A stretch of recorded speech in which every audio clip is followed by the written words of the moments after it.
This is my underserved populations video reflection on the podcast that we watched, Debatable. I really enjoyed listening to the podcast, and there were several points throughout the discussion where I could really see how what we're learning in this class really ties in.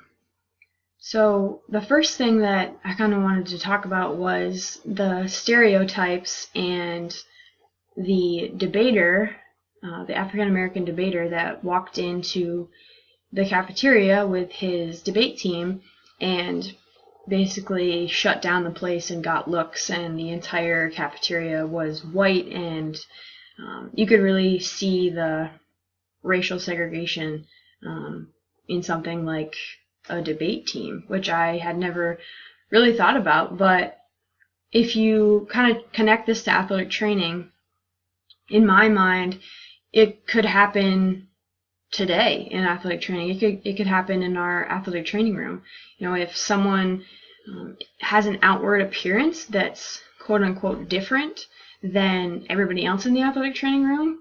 So, for example, if someone who is African American walks in, and we work at a predominantly white institution, a private white institution, I could see how this could happen in today's clinical practice. And I think that the athletic trainer plays a huge role in being welcome and exclusive and letting the patients know, no matter their outward appearance and inward values, that this is a safe space and this is a place where the athletes can come and get treatment and be treated like everybody else.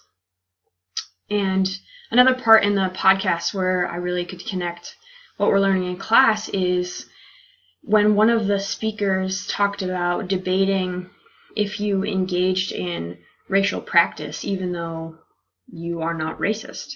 So I think we touched on this on the Around the Horn a couple weeks ago, but we all have racial biases and internal biases, and maybe we're not even aware of them.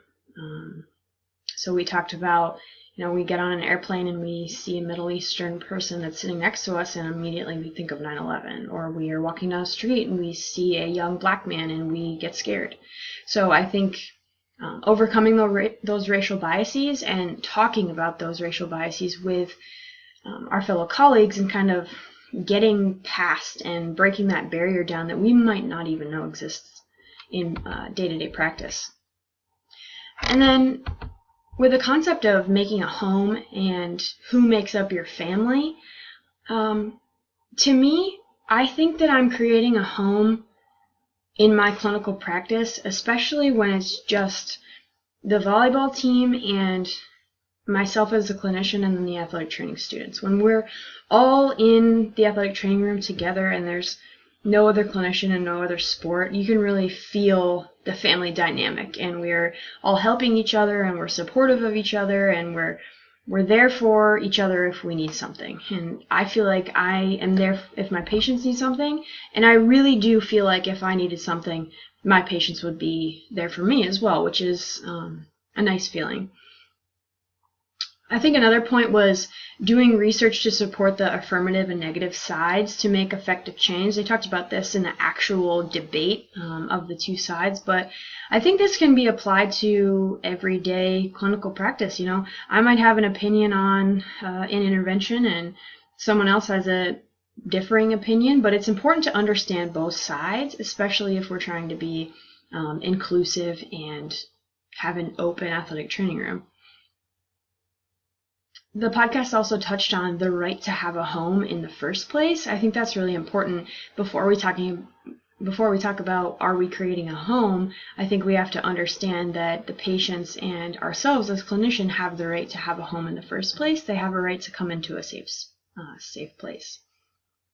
And the final thing I wanted to touch base on and kind of relate it to our class is after this man and his team won, there were still inequities. So we still do have to make a home for the next population. There's gender, there's sexual orientation inequities. So our work is never done, but it's a good start.